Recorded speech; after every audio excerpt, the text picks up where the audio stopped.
이게 지금 이런 것들이 여러 군데가 발생이 될 수 있다는 얘기예요?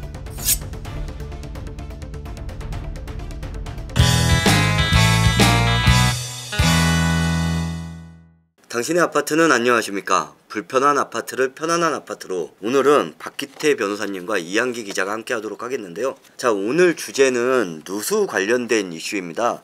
좀 누수도 다양한 유형이 있는데, 이한기 기자, 이 내용 관련해서 좀 다양한 유형들이 있는 거죠? 엄청 유형이 많더라고요. 저도 이번에 알아보니까.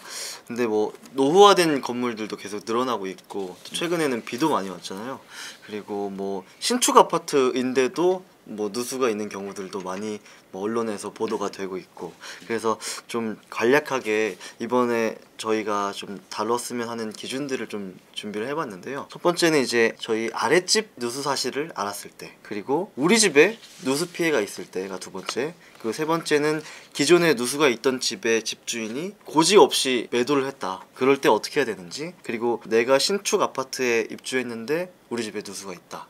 이럴 때는 어떻게 하면 좋을까를 일단 기준으로 두고요. 이거를 바로 그냥 설명드리기보다는 뭐 대표적인 사례나 재밌는 사례들을 저희가 뭐 어떤 인터넷 커뮤니티에서 좀 모아왔어요. 누구든 겪으실 수 있는 일이니까, 아, 나도 이런 식으로 대처해야겠다, 이렇게 좀 적용하시면 좋을 것 같아서 이렇게 변호사님 모시고 좀 이 얘기를 해볼까 합니다. 근데 이게 사실 누수 문제 같은 경우는 물리적 피해를 넘어서 이웃 간의 갈등으로 비화되는 사례가 너무 많습니다. 그렇기 때문에 이게 좀 법적 제도권 내로 들어오면 좀 더 좋을 것 같은데, 이 부분 조금 같이 한번 따져보도록 하겠고요. 자, 그러면 누수 관련 사례 한번 보도록 하겠습니다. 현재 30년 이상 오래된 구축 아파트 매수 계약을 체결하고 아직 잔금은 치르지 않은 상태로 잔금일을 기다리고 집수리를 진행하고 있는 상태입니다. 인테리어 담당 사장님이 말씀하시길 집수리를 하는 도중 도배 과정에서 물을 쓰면서 보니 하수관이 막혀서 역류하였고, 그걸 뚫는 과정에서 아랫집에서 물이 샜다고 합니다. 보내준 사진을 보면 아랫집 천장 부분에 물이 새서 30cm 정도가 갈색으로 오염되었습니다. 이후 아랫집은 물이 새서 못 살겠으니 이사를 갈 거라고 합니다. 결과적으로 아랫집 집주인은 도배 및 추가 피해 보상을 받길 원하는 상황입니다.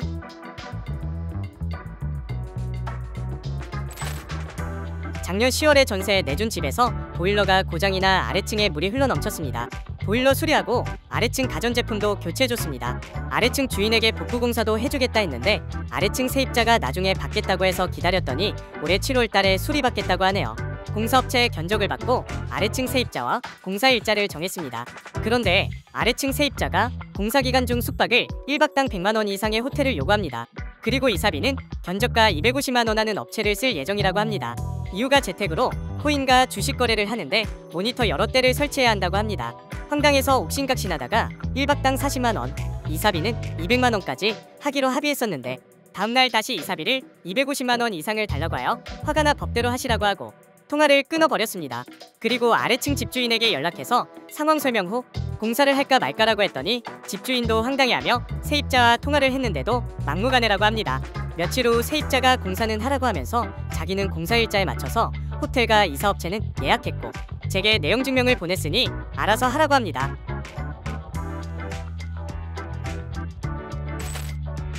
집 보러 갔을 때 누수된 적 없다고 해서 가계약금을 걸었습니다. 그런데 계약 당일 2년 전에 누수가 있었고 그동안 누수가 없어서 계약서를 썼어요.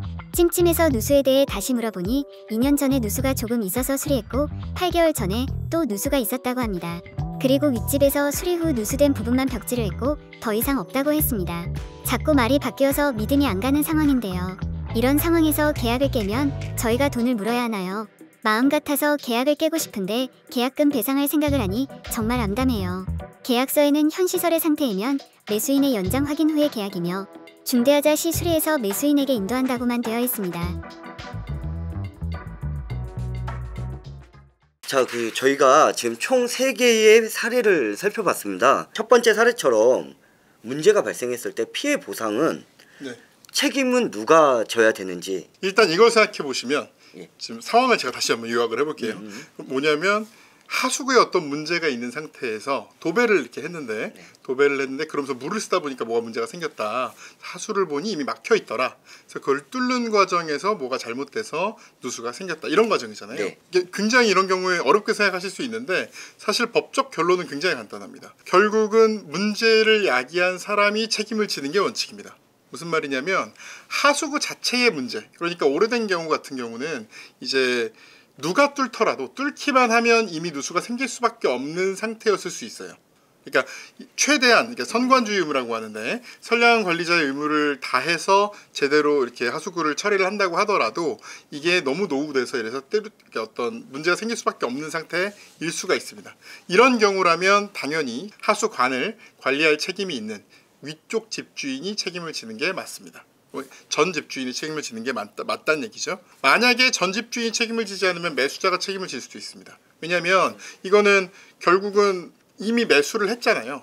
이미 매수를 했고 그때는 그 사실을 몰랐겠지만 이제 계약서에 보면 분명히 뭐 현상 상태로 인도한다 뭐 이런 조항들이 있었을 거예요. 그래서 사실상 전 집주인이 책임을 지느냐 매수자인 내가 책임을 지느냐 이건 두 사람 사이에서 싸움이 있을 수 있습니다. 아파트 계약이라든가 입주 시점 알렸는지 말았는지 문제, 그 전에도 문제가 있었는지 가지고 두 사람이 싸울 수는 있겠습니다만 전반적으로는 인테리어 업자가 아니라 위쪽 집주인과 이 현재 매수인이 책임을 지게 되는 거고요. 반대로 하수도 상태는 큰 문제가 없었어요. 이렇지만 인테리어 업자나 배관공이 잘못해서 문제가 생겼다. 이렇게 되면 당연히 인테리어 업자나 배관공이 책임을 지게 됩니다. 그러면 제일 궁금하신 게 이걸 거예요. 그거 어떻게 하냐? 이게 지금 처음부터 이게 뭐 책임인지 이걸 어떻게 알 수가 있느냐? 알 수 있습니다. 이게 만약에 소송으로 간다면 법원 감정인이 감정을 하면 사실 누구 쪽에 책임이 있었는지를 알 수가 있어요. 사고에 의해서 몇 % 생겼는지 이런 거를 우리 생각에는 어떻게 그걸 알아? 라고 생각하지만 의사 선생님들은 하시잖아요. 마치 그것처럼 이 감정인들은 이 상황을 종합을 해서 어떤 사람의 과실로 이런 문제가 생겼다를 감정할 수가 있습니다. 우리가 생각하는 일반적인 누수라는 것은 99% 이상 집주인이 책임을 진다고 생각을 하시면 되고 그 부분에 대해서 만약에 세입자에게 책임을 묻는 집주인이 있다면 그건 당당히 얘기를 하십시오. 이 부분을 저희 영상 이렇게 보여주면서 이거는 이제 집주인 책임이다라고 하더라라고 얘기를 하시면 되겠습니다. 저는 또 궁금한 게 이제 보통 이 누수라고 하면 뭐 적으면 몇십만 원에서 많으면 뭐 100만 원 좀 넘는 수준이 될 것 같은데 이 소송까지 가면 그 어떤 변호사를 선임하는 비용이라던가 뭐 이런 것도 드니까 배보다 배꼽이 더 큰 상황이 될 수도 있고, 그리고 아까 감정가 얘기를 하셨는데 그 감정가 같은 거는 또 어디서 이제 처리를 하게 되는 건지도 궁금하고 해서요. 일단 첫 번째로는 누수 피해가 몇십만 원에서 100만 원 정도에 그치지 않는 경우가 굉장히 많습니다. 오늘 아까 보셨던 사례도 나오지만 전자장비 같은 경우가 다 누수가 돼서 실제로 누수 피해가 억대로 가는 경우도 굉장히 많습니다. 생각보다. 그래서 왜 화재보험 가입할 때 수해보험도 같이 가입하는 경우들이 있잖아요. 그런 식으로 누수에 의해서 뭐 전자제품, 전기제품 이런 것들이 손해가 생기면 그 피해가 막대한 경우들이 있고요. 첫 번째로. 두 번째로는 소송을 꼭 가지 않더라도 소송에서 이렇게 처리될 것이다 라는 걸 기준으로 생각을 해서 그걸 기준으로 협의를 하고 그걸 기준으로 서로 뭐 분쟁을 조정하고 이런 식으로 해결을 할 수 있기 때문에 기본적으로는 소송에 갔을 때는 어떻게 된다 생각을 해놓으셔야 협의에도 좀 더 유리한 부분이 있습니다. 그리고 두 번째 질문, 감정은 어떻게 하느냐? 감정 부분은 법원에 가면 법원에서 감정인을 선정합니다. 그래서 그 감정인이 무슨 문제가 있는지를 이제 정하는 경우가 있는데 이제 법원까지 아까 말씀드렸듯이 소송 가긴 조금 너무 과하다. 그래서 이제 분쟁이 있다. 이런 경우라면 두 사람이 협의를 해서 이 사람이 내려주면 어떤 과실 비율을 내려주면 그에 따르겠다 이런 식으로 협의를 해서 전문가에게 맡기는 방법들이 있습니다. 네, 두 번째 사례가 이제 숙박비 이사 비용을 과도하게 요구하는 경우였는데 이 경우에는 어떻게 되는 건가요, 법적으로? 이런 거에 대해서 생각보다 분쟁이 되게 많고 사람들마다 어려워하는 부분들이 많습니다. 그런데 법에서는 좀 명확해요. 민법 393조에 보면 통상손해와 특별손해라는 개념이 있어요. 무슨 말이냐면 채무불이익이나 어떤 불법행위로 인한 손해배상은 통상의 손해를 기준으로 한다. 다만 이제 2항에서는 뭐라고 얘기하고 있냐면 특별손해의 경우에는 채무자가 그 사정을 알았거나 알 수 있었으면 책임을 진다라고 돼 있어요. 그러니까 예를 들어 아랫집이 뭐 굉장히 특별한 어떤 뭐 음악 스튜디오다. 그래서 굉장히 고가의 장비가 많다. 혹은 뭐 서버실이다. 이런 거를 위층에서 이미 충분히 다 알고 있었어요. 그럼에도 불구하고 누수가 발생했다. 그러면은 거기 생긴 손해에 대해서도 책임을 지게 되는 거죠. 그렇다 그래서 막 전액을 다 막 말도 안 되는 수준까지 전액을 다 지는 건 아니고 통상 손해를 기준으로 하되 알았거나 알 수 있었던 정도, 그리고 과실의 비율 이런 것까지 감안해서 어느 정도 증액이 되는 정도라고 생각을 하시면 되겠습니다. 그러니까 지금 누수가 생겨서 누수에 공사를 해야 되는 상황이고 그것 때문에 잠깐 나가 있어야 되는데 나가 있는 동안의 비용을 뭐 초고가 호텔 가격을 요구를 한다. 그리고 잠깐이라도 이사를 해야 되니까 이사비를 추고급으로 요구를 한다. 이걸 들어줘야 됩니까? 이런 거잖아요. 그러면 핵심은 예를 들어 그냥 이사를 갔다 왔어요. 그리고 이미 숙박을 하고 왔어요. 이 상태에서 손해배상을 하는 상황이다. 이런 상황이라면 아까와 동일하게 통상손해만큼만 배상할 책임이 있습니다. 일반적으로 숙박비에서 통상손해라고 하면 왜 요즘 그런 경우 많잖아요. 불나거나 그래서 얼마 전에도 뭐 자동차 네네. 전기자동차 뭐 화재 이런 것 때문에 그런 사례들이 발생을 했을 때 딱 정해진 건 아니지만 일반적으로는 8만 원에서 10만 원 정도. 한 가구다. 그래도 한 최대 20만 원 이내 정도를 이제 통상의 손해로 봐요. 호텔을 기준으로 하는 게 아닌 거죠. 그냥 일반적인 숙박 기관을 대상으로 어떤 숙박 시설을 기준으로 생각을 하기 때문에 화재보험이나 수해보험 같은 경우는 그런 조항들이 들어가는 경우가 있거든요. 그럴 때도 보통 8만 원에서 10만 원 정도 그 정도를 이제 배상하는 경우가 많습니다. 근데 문제는 이 사안은 조금 다른 게 아직 안 나갔다는 거예요. 아직 안 나갔고 네가 이 돈 안 주면 안 나가라고 얘기를 하는 상황이에요. 그 네가 이 돈 안 주면 안 나가라고 얘기하는 건 사실은 그러면 사적 자치의 영역, 협의의 영역인 거예요. 이때는 사적 자치의 영역, 거래 영역이기 때문에 사실 통상 손해를 얘기하기에는 조금 무리가 있습니다. 이 사례를 보면은 내용 증명을 받았다고 나오잖아요. 근데 네네네. 통상 이런 문제가 발생하면 이럴 때 대응을 어떻게 해야 돼요? 이거 대응할 필요가 있는 건가요? 일단 내용 증명이 뭔지부터 생각을 하셔야 됩니다. 사실 우리가 주고받는 문자 메시지 이거는 통신사에서 보장을 해준 내용 증명하고 똑같습니다. 우리가 주고받는 일종 메신저. 그럼 그 메신저 회사, 뭐 카카오톡 같은 회사가 보장해주는 내용 증명이나 사실은 다름없는 거예요. 내용 증명이 특별히 법적인 의미가 있는 게 아니라 그게 무결하다는 거. 내가 이쪽으로 보내고 이쪽이 나한테 받았고 뭐 이 사실이 변조되지 않았다는 거. 사실은 법적으로는 문자 메시지와 내용 증명은 차이가 없습니다. 그러면은 근데 왜 내용 증명이 문제냐면 보통은 내용 증명은 곧 소송에 가겠다. 이라는 걸 보여준 일종의 의지의 표현인 거죠. 내용 증명 자체는 두려워하실 게 없다. 그 내용이 중요한데 내용 증명의 내용 이 사안에 대해서 보면 실제로 세입자가 문제 삼을 만한 것은 별로 없다. 그러면 만약에 달라고 한 대상이 상대방도 안 주겠다고 버티면 나는 안 나가겠다고 버티고 저기는 안 주겠다고 버티면 이런 상황이라면 어떻게 대처를 할 수 있을까요? 그러니까 솔직히 말하면 현실적으로는 이 건 어떻게 해결될 게 거의 분명하냐면 차액만큼 집주인이니까 아랫집 집주인이 부담을 하게 될 가능성이 높습니다. 왜냐하면 윗집 입장에서는 우리가 잘못한 거긴 하지만 그렇게 과도한 건 낼 수가 없다. 공사해주면 좋은 줄 알아야지 라는 입장이 될 거고 세 입장에서는 그 이상 그 돈 안 받으면 안 나가라고 얘기를 하면 사실 제일 곤란한 거는 법적으로는 책임이 별로 없지만 제일 곤란한 건 집주인이거든요. 아랫집 집주인. 왜냐하면 아랫집 집주인 입장에서 공사가 안 돼 버리면 본인의 부동산 가치가 떨어지는 거 아니겠습니까? 비즈니스라는 개념에서 접근했을 때 현실적으로 이거는 아마 아랫집 집주인이 차익을 부담하는 정도로 끝나지 않았을까 예상을 해봅니다. 근데 이거 얘기 들으면 다 이렇게 250만 원씩 달라고 하는 거 아니에요? 그럴 수 있습니다. 근데 그건 그렇고 다만 이런 건 있죠. 그러면 1,000만 원을 달라고 해도 되냐 라고 한다면 그렇게까지는 안 됩니다. 왜냐하면 그거는 누가 봐도 좀 가능한 선, 요구할 수 있는 선을 너무 현저히 넘어선 거잖아요. 상대방의 궁박한 상황을 이용하여 본인이 돈을 많이 달라고 요구하는 것. 그러니까 전형적인 공갈죄가 됩니다. 변호사님 이거 보니까 3번 사례 같은 경우는 너무나 명확할 것 같은데 본계약을 할 때 누수에 대한 거를 있었다라는 거를 설명을 해도 법적으로 문제가 안 돼요? 당연히 이건 문제가 계약 취소가 가능하지 않나요? 이런 문제? 계약 당시에 뭘 숨겼다고 하더라도 그게 사소한 경우라면 사실은 계약 전체는 영향을 미치지 않고 하자가 있다. 그래서 하자 담보 책임으로만 책임을 물을 수가 있습니다. 그런데 이걸 넘어서 너무나 중대한 부분이어서 거주를 한다든가 그러니까 이 사실이 있는 걸 알았다면 그 누구라도 절대 계약을 하지 않았을 경우 이런 경우가 되면 중대한 부분이죠.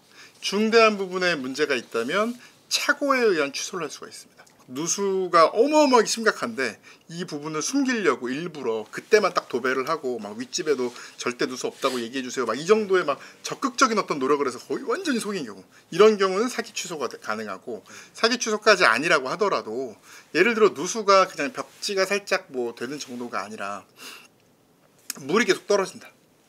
특히 이제 안방으로 써야 되는데 거기에 물이 계속 떨어진다. 그래서 거기 뭐 물건을 놓을 수도 없고, 거기서 사람이 살기에 너무 지장이 생기고 곰팡이도 너무 많이 생겨서 거기선 도저히 사람이 어지간한 사람이라면, 일반적인 인간이라면 이런 집에 절대 안 들어왔을 것 같다. 이 정도의 하자라면 착오에 의한 취소 혹은 사기에 의한 취소가 가능합니다. 그렇기 때문에 결론적으로 말씀드리면 하자의 정도가 매우 크다. 하자라고 말할 수 없을 만큼 크다라고 하면 착오에 의한 의사표시의 취소가 가능해서 가계약금이건 뭐 계약금이든 뭐 중도금이든 심지어 전체 금액을 다 줬다 하더라도 그걸 다 돌려받을 수가 있고요. 반면에 착오 그 정도까지는 아니다, 이건 하자의 문제다 라고 하면 이거는 가계약금 당연히 못 돌려받죠. 왜냐하면 그대로 이제 계약 자체, 계약의 목적물인 집 자체는 그대로 가고 대신에 하자를 수리해줄 의무, 그거를 하자를 보수해줄 의무를 이제 매도인이 부담을 하게 되는 그런 개념입니다. 이거는 이제 기주택 간의 이제 거래인데 네. 사실 뭐 시공사에서 갓 지은 이제 그래서 분양받아서 바로 들어간 집에도 이런 문제가 생길 수 있잖아요. 그러면 동일하게 그것도 이제 같은 기준을 적용해서 계약 취소. 정확히 똑같습니다. 그러니까 이게 기존 주택이든 원래 신축이든 달라질 건 사실상 없어요. 그러니까 말씀드렸듯이 그 하자가 매우 중대해서 목적물의 실현을, 그러니까 집이라는 거는 목적이 거기서 머물고 의식 주잖아요. 그러니까 거기서 머물고 잠자고 밥 해먹고 시간을 보내는 이게 기능이지 않습니까? 이 기능을 하기가 어려운 정도라면 착오에 의한 취소가 가능할 겁니다. 그리고 만약에 시공사가 그렇게 누수가 생길 거라는 걸 뻔히 알면서 예를 들어 뭐 건축 자재를 일부러 싸구려를 써서 누수를 만들어 놓고도 그걸 이렇게 숨겨가지고 팔았다, 이러면 이건 또 사기에 의한 취소도 가능할 수가 있습니다. 저희가 오늘은 누수에 관한 다양한 사례를 놓고서 좀 법률적 자문을 구해봤는데요.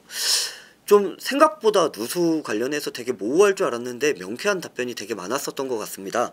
변호사님, 오늘 내용 한번 간략하게 좀 정리 좀 부탁드리겠습니다. 누수가 생겼을 때 책임을 지는 사람은 그 누수에 대한 직접 책임자다. 그러니까 건물의 하자에 의해서 누수가 생긴 거라면 그 건물의 소유주, 혹은 어떤 사람의 잘못된 행위, 뭐 세입자의 잘못된 행위로 누수가 생겼다면 이거는 세입자의 책임, 그리고 뭐 공사를 하던 중에 문제가 생겼다면 공사를 한 사람, 이런 식으로 기본적으로 누수의 첫 번째 책임자는 책임을 발생시킨 사람 내지는 그 문제가 발생한 것의 소유주라고 보시면 되겠습니다. 두 번째로 피해 보상의 규모는 기본적으로 통상 손해를 기준으로 한다. 그러니까 너무 확대된 만큼 실제로 내가 생긴 특별한 손해를 모두 요구할 수 있는 게 아니라 일반적인 사람이 이런 경우에서 겪을 만한 손해액을 기준으로 해서 손해배상액을 산정을 한다. 그런데 만약에 이게 그 정도를 넘어서서 사람이 거주할 수 없을 만큼 중대한 문제가 됐다, 이러면 착오를 이유로 이 의사표시를 취소할 수 있고, 그렇다면 원상회복 의무, 내가 냈던 돈을 다 돌려받고 대신에 이 부동산을 인도하는 방식으로 처리를 하는 경우도 있을 수 있다. 이렇게 세 가지로 정리드리겠습니다. 깔끔한 답변 감사드립니다. 대한민국 아파트 모두 편안해질 때까지 저희 불편한 아파트가 함께 하겠습니다. 오늘 함께 해주신 박희태 변호사님 그리고 이한기 기자 감사합니다.